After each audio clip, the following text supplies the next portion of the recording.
Hello and welcome back to Small Talk. We've got a great episode ahead as we chat with a pair from Nazareth. I'm your host, Katie Mucci.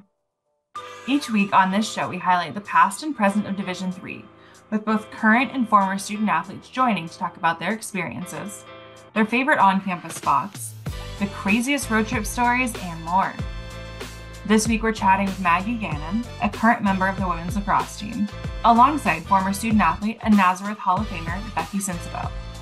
The two talk about their favorite memories with the squad, the best road trip karaoke singer, why they loved their D3 experiences, and more. Thanks for joining this week. Now it's time for some small talk.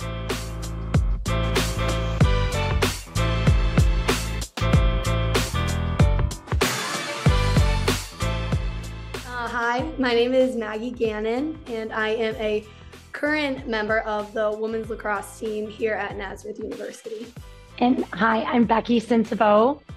I am a former member of the Nazareth women's lacrosse team. I graduated in 1994, 30 years ago. I'm currently a teacher.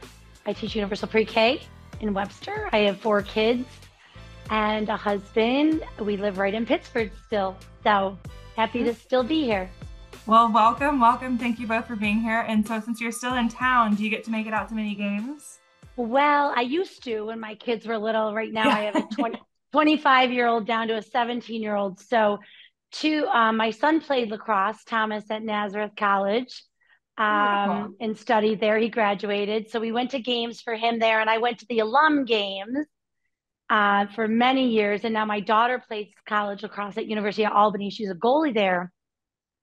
So we're really busy with her schedule and my other 3 schedules, but I try when I can, but it's been hard these days. Yeah. So lacrosse family, it sounds like. Yes, my husband was on the first men's team as well. And he's 5 years older than me, but yes, we both we have a lot of lacrosse in our genes. Yeah. Yeah, it sounds like it. Well, awesome. Well, once again, thank you both for being here. I'm excited to chat with you. I know, like you just kind of mentioned, your husband first men's team, but you were on the first women's team, so we'll talk about that a little bit later. But first, we are going to start on campus. So, about a 30-year gap, it sounds like, from your experiences on campus as a student. So, Maggie, I'll have you kick this one off. I want to hear what your on-campus experience is like. You and your teammates want to go hang out somewhere, you want a coffee shop. What are those spots? What are some favorites for you? And then Becky, you can follow right up and let me know if anything is the same. Yeah, we're super fortunate. We have a beautiful campus. Luckily in my senior year, I've been a part of many renovations that have happened. So they just redid the coffee shop, Millie's. And so it's completely updated. So now that's kind of like the main place I go. But on nice days like today, they have tons of picnic tables outside. So we're probably taking our food out there and just hanging out outside in one of the grass areas. Maggie, you're lucky you have a coffee shop. We didn't have a coffee shop, but I wish we did. We made coffee in our room, actually, in like a coffee maker, and had coffee that way. But I love that you have a coffee shop. Back in the day, we used to hang out at the Roost a lot in the Schultz Center over in that area. Yeah. That was really the only thing on campus because we didn't have all the beautiful new buildings that you get to enjoy that are gorgeous. Naz is such a beautiful campus, I will say. I completely agree with you. It was stunning. It still is. But yes, I agree with Maggie, like just being out in the green space or out in the picnic tables or near the dorms. But basically it was the Schultz Center and the Roost were the hangout places during the day, or the first floor of the library because we could talk. Yeah. No, that's crazy. That's crazy how much it's changed. Yeah, no, we still have like the cab and like that area, which is like in Schultz and stuff, but they've really expanded a lot. And like the GTC too, like they have like the smoothie place there now. So we're living a little more luxury probably than you guys were, but we're fortunate for sure. Awesome. Well, that was kind of the on-campus life. One of I think my favorite things to talk about in this podcast, especially when we have a gap like yours of how many years, is how the travel has changed. That has been maybe the most interesting part because for the most part, most places, it has changed drastically over the years. So, Becky, I'll have you kick this one off. What was the travel situation for you and your teammates? Obviously, D3, you're not taking cross-country trips often at all, if at all. So what was the travel situation? Were you guys on buses? Were your coaches driving? What was going on? Well, yes. So I don't think we took buses. We took the white Naz vans Oh, yeah. and we crammed into those vans with everything we had. And we vanned it to Hobart William Smith. I think the furthest place we traveled was Syracuse. Now, we did not play SU lacrosse the way it is today. We played the SU women's club team way back then in like a Hobart William Smith B team or something like that, their JV team or something. But we were so excited because we did get to go and travel. I didn't have a lacrosse team my first 2 years there. So it was more my junior, senior year that we did this. But yeah, the coaches drove. There were two coaches, I believe. And they each drove a van. The team wasn't that big. And yeah, it was pretty uneventful to tell you the truth, but very fun. I mean, listen, you're together with, your team, and every experience, win or lose, you just have to remember you got to have a good time. So, yeah. Mm-hmm. It's funny, the white buses remind me, we went to Florida last year, but we rent the small white vans and we have to pack around in those while we're just driving through Florida. But nowadays, typically we're taking the Premier bus. We are fortunate, I think, being in upstate New York, like a lot of our games are pretty close. So like a 3 hour, 3.5 is probably like our max. But we're usually taking a bus. We took a plane one time, to the one time we went to Florida, but buses is where it is. But we do have a lot of space, so I will take that. And your coach So probably Maggie, isn't driving that. No, not our coach. Maggie, Yeah. it's great that you get to go away for a spring break. We used to have to stay there and like shovel the snowy fields and Yeah. play in the gym if it was too bad out, and we had to always stay there for spring breaks. So that's really cool that you guys get to go to Florida. I follow you on social media and I see very fun. Mm-hmm. No, the big trips are definitely a lot of fun. I only got to go to Florida one time just because obviously traveling and stuff in my first few years was a little rocky, but I mean that was still a great experience. And I'm really glad we got to go that one time. So I'll take that and run with it. That's not too bad if I get 1 out of 4. I clicked quickly through your schedule. It looks like Panama City Beach, Florida for spring break. So probably a pretty good destination for some college kids. Yeah.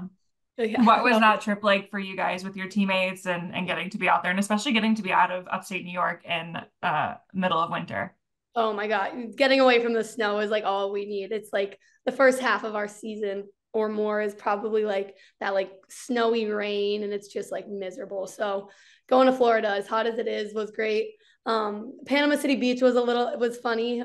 It is definitely like a college spring break location. So you see us like pulling up with our sticks in our backpack. There's like kids heading to the beach and stuff. But it was definitely still nice to, be in a warmer climate, even if we weren't used to it, and like play some different competition than we're used to playing all the time. Awesome. Now let's talk about on-campus life. So the academics, the student part of student athlete, you could say. So Maggie, what is your major right now? So I'm a business and leadership major, and then I'm a communications minor. Awesome. And Becky, what was your major when you were in school? My undergrad was in sociology and business. Okay, very cool. So not a ton of overlap there with those two, maybe a little bit of the business leadership, but Yeah. I guess for you, Becky, I'll start with you. So you just mentioned that you didn't have the team there your first 2 years, which means you came to NAS with maybe no intentions of playing lacrosse. I assume you went there for the academics and for the school. So talk a little bit about your academic experience there. What drove you to want to go to school there? And then what was it like once you were there on campus? So growing up, I had two older brothers who played lacrosse in high school and college. So I always played lacrosse with them. And then I started my high school team as well at Liverpool High School in Syracuse. I just wanted to play. I always played with them, but there was no women's lacrosse at my high school. So I started that program. and I really wanted to play in college. And I looked at some colleges, but they just weren't in the greatest of areas. They were pretty far from home. So I wanted something closer to home. So I just sacrificed my sport, but I fell in love, like Maggie, I think, just with Nazareth College, the aesthetics, the people are just unbelievably friendly. You feel like you're right at home. You know everybody around campus. It's a family. You feel like you're in a family environment there between knowing all the professors and the students and familiar faces. So I think that sold me when I did my overnight with a friend that I knew went there. But my first 2 years there, I really missed playing a sport. I always played sports my whole life, and it was a big void. And I spoke to one of the other coaches, the men's soccer coach at the time, and he said, just go to the athletic director and tell him you want to start women's lacrosse. And I did it in high school. So I'm like, okay, I guess I'll see what happens at the college level. And he was wonderful. He said, just go get a petition signed with 100 girls, their names on it, and we'll take it from there. And then it was an interview process. I got the 100 names. Half the girls that end up playing never even touched a stick before, but they were good athletes. So that's half the game right there. And it just all worked out. So my junior and senior year, we started from scratch. A lot of people didn't know the game at all, including my coach at the time. I had to teach her a lot. But, at the end of the day, it's just where there's a will, there's a way. I think I've always been taught that, if you want something, go for it. And it worked out in high school. I thought, why not in college? And now look at where the program's at. So it's been pretty exciting to see the growth and of the whole sport today, right? At any collegiate level, high school level, it's been very exciting. So that's basically my story, is what brought me to NAS and then what brought me to play lacrosse at NAS. I love that. Yeah, when I was looking, researching a little bit before the episode, I saw obviously the page where you got inducted to the Hall of Fame. So congratulations on that. But I saw that you guys went from a winless first season to 8-1 your second season. So you mentioned you had to teach the coach, you had a bunch of girls who'd never played before. What was that? How did you turn that around? Or how did you guys turn that around in 1 year? Well, we were a very small, tight knit group of girls, and a lot of the girls were freshmen that I became really close with, kind of like a big sister in a way. And it was just teaching the basics. Like, the pocket is awful compared to the men's pocket, right? So it's just starting from scratch and teaching the basics and having fun. I think that was the biggest piece of it. Is it's such a frustrating sport to learn how to play because of the catching, I think, component more than anything. And so I think it was hard.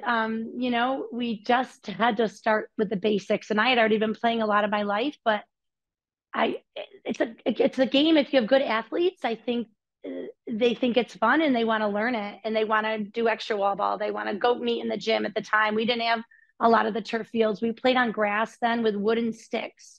Some people, plastic sticks weren't really even around yet. So it's crazy to think about, but you just, yeah, I always believed that. I saw what it did in high school, and I just thought at the collegiate level, the same thing. Why not? And the support from the college, I think, was huge, which kind of drove me to want to like help the coach and carry the players, and then they took off with it. So our second season we went 8-1, I think, because the first season we lost games, but we had fun, and we did some really bizarre things, like just what we had to do to even have a field to play on, and some of the moments were just bizarre. But the second year we wanted it. We wanted to win. We wanted to win 2 games, then we wanted to win 3 games, then 4, and our goalie was crazy cool. She's just getting inducted or nominated right now to maybe be in the Hall of Fame, the NAS Hall of Fame as well. She was crazy good, just took to the sport really well, along with all the other players. So,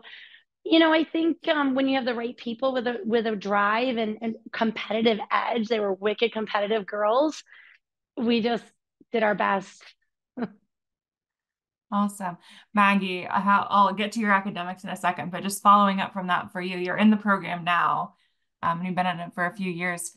What does it mean to like hear all of this and just kind of see the origin of this program that you've been a part of?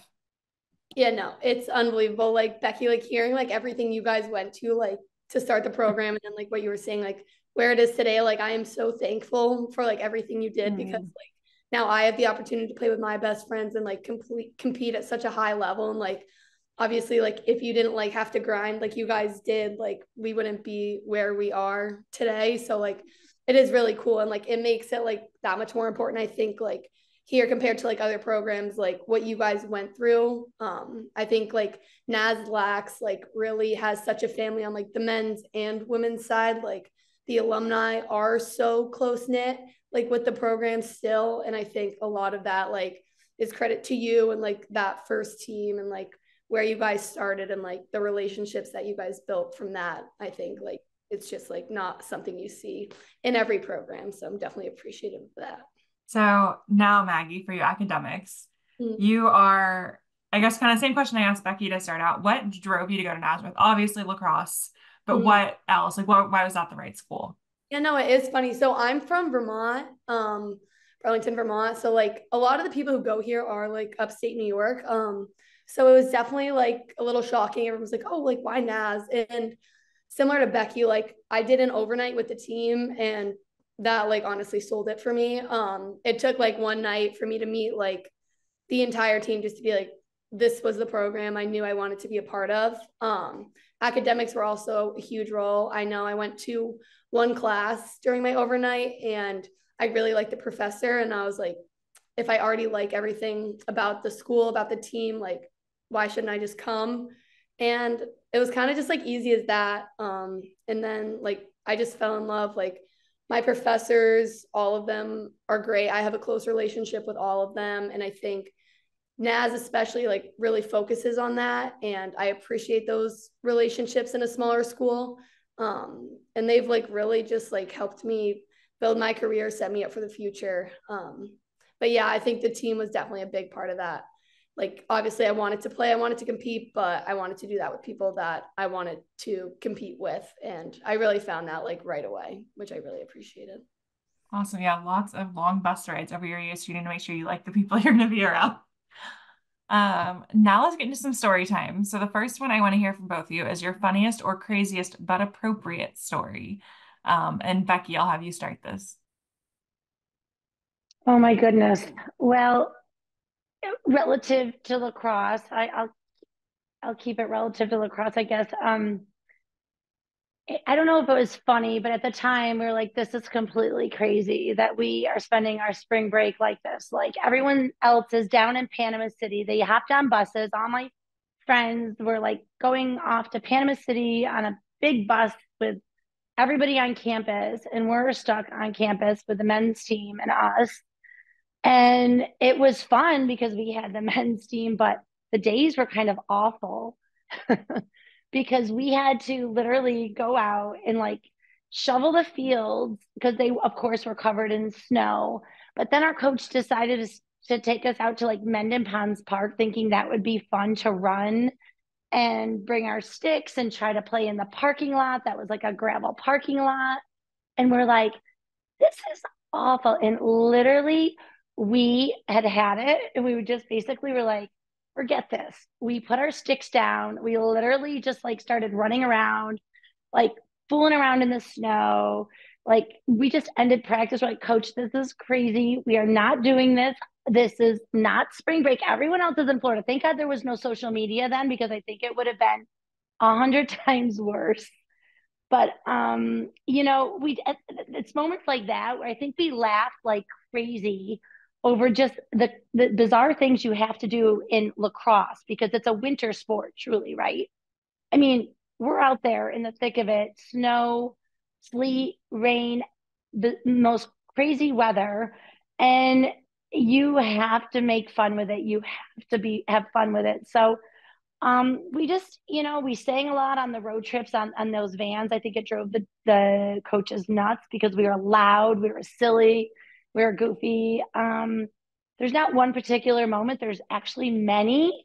And I think it's those relationships and the craziness of it all, yet the fun with it all, that stands out to me the most, because those players are still some of my closest friends.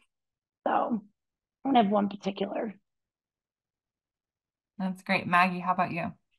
Yeah, I mean, we definitely had our fair share of spring breaks being stuck alone on campus in the dead of winter. So those are never fun, but they do bring you closer together like nothing else. I will say that.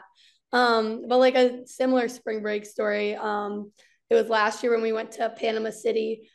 The team woke up at like 4 in the morning. We're on the bus, we're tired. And then our flight gets delayed and everyone's like, all right, getting frustrated.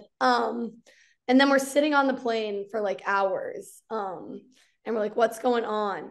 And apparently, our truck or a truck had hit our plane, like defrosting it because Rochester in the winter, they got to be defrosting planes, I guess. So we then had to get off, wait for another plane, and like get back on it eventually. And it was just a whole lacrosse team at 4 in the morning, like getting hit and hit again. And like we were just so tired, so fed up. And then finally we get to like our connecting flight, which they held for us, with which at this point our whole team kind of just like wish they hadn't, because when we walked on the plane, we just got like death stares from every single person who was like waiting for us on that plane and like being like, oh, they're finally here. So I think that in the time and like then like flying into Florida after being up for like almost 24 hours at that point was just something that we want to forget. But I think looking back, it was a very funny story that maybe we wish didn't happen, but it did. And we made it to Florida eventually. You tell your coach at that point, we need a beach day. We just need a beach day. No Oh, yeah, games anytime no. soon. It was straight to practice after that one, but No. we definitely tried. I respect the attempt. Now let's just talk favorite memories. So something that as you look at your time with the program that you look back fondly at. So we'll go the other direction, and Maggie, I'll have you start, and then Becky, you can follow up. I mean, like literally so many favorite memories, obviously like going into Florida road trips, but I know Becky mentioned like singing on the bus. Every year we always do like a one karaoke ride for like that longest for that one long trip that's like end of the season, like oh, like we just want to get there, play the game and get home. But I think karaoke, where we make people put the headphones on and they just have to sing and we just have to hear them perform. Those are like my favorite bus rides, favorite memories. And like they definitely make it go by quicker. But I just think bus rides in general, like you're never going to get that time back with your team. So really treasuring them, even if you don't like it or you might get a little bus sick, those are definitely, I think, my favorite times. Who's the best karaoke singer on the team? Oh God. Not to put you on the spot, but No, you're good. She might, this might stroke her ego a little too much, but my friend Caroline, she knows how to perform. I don't know if her okay. voice is the best, but she will put on a performance. So It's all about the show. It's not always about the vocals. I'll give her that. Yeah, for sure. Okay, awesome. Becky, how about you? What's your favorite memory? Um, I'm ultra competitive, right? And I was only a part of the program for 2 years, but we had never been happier than we were our second year, when we beat the SU club team. And I forget, it was like such a high. You would have thought we just won a national championship. It was so exciting. And I'll never forget that moment. I want to say it was probably like our first win of that season. So we were psyched because we knew we could at least win a game.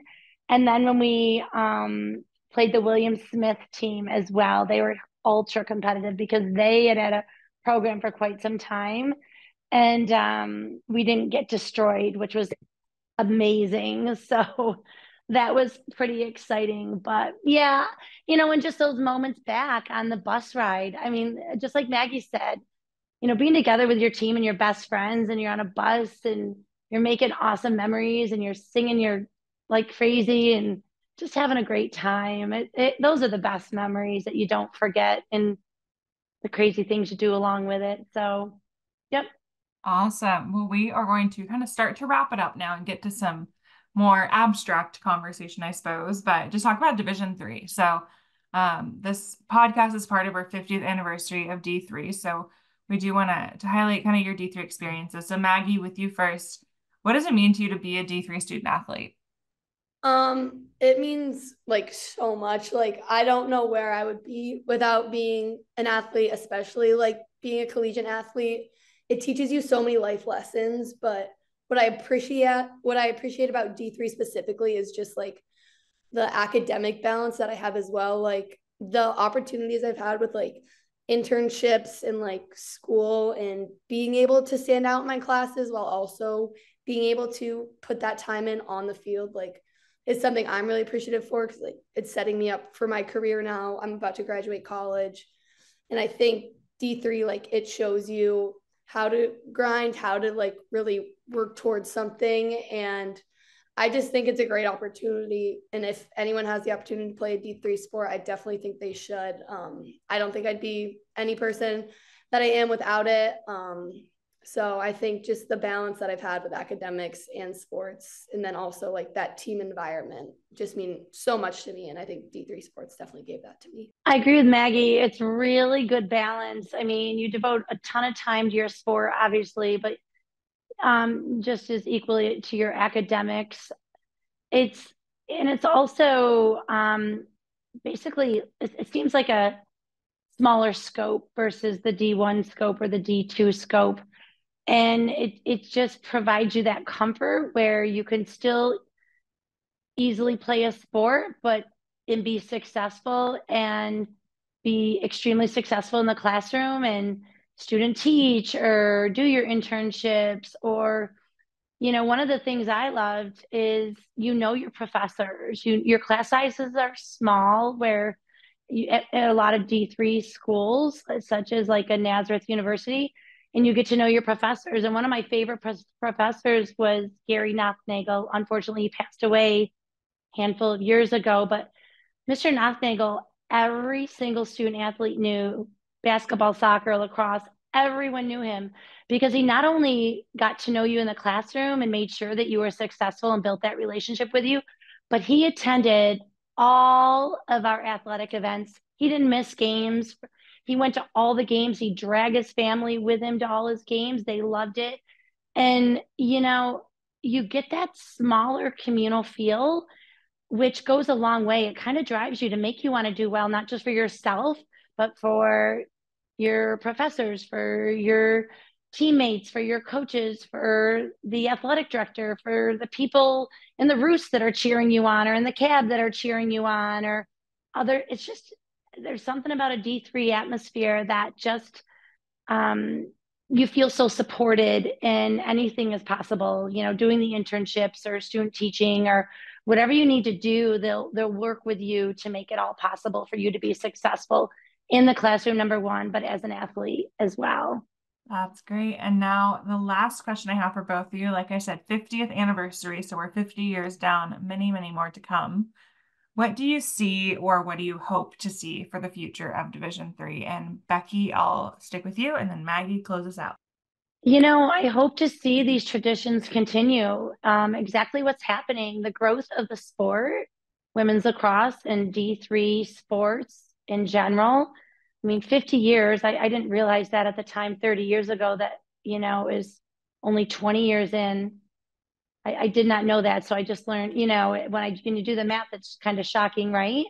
But I just hope these traditions and the growth of the game continues and the growth of these D3 sports continues. I think all the kids coming into these D3 programs are great competitors. They're bright student athletes that just have the grit and the competitiveness to do well academically and athletically. So I would love to see just continued growth and enthusiasm for the D3 sports and the work-life balance that it provides as a student athlete. Yeah, going off that, I definitely agree with everything Becky said. I think this is a great opportunity for people.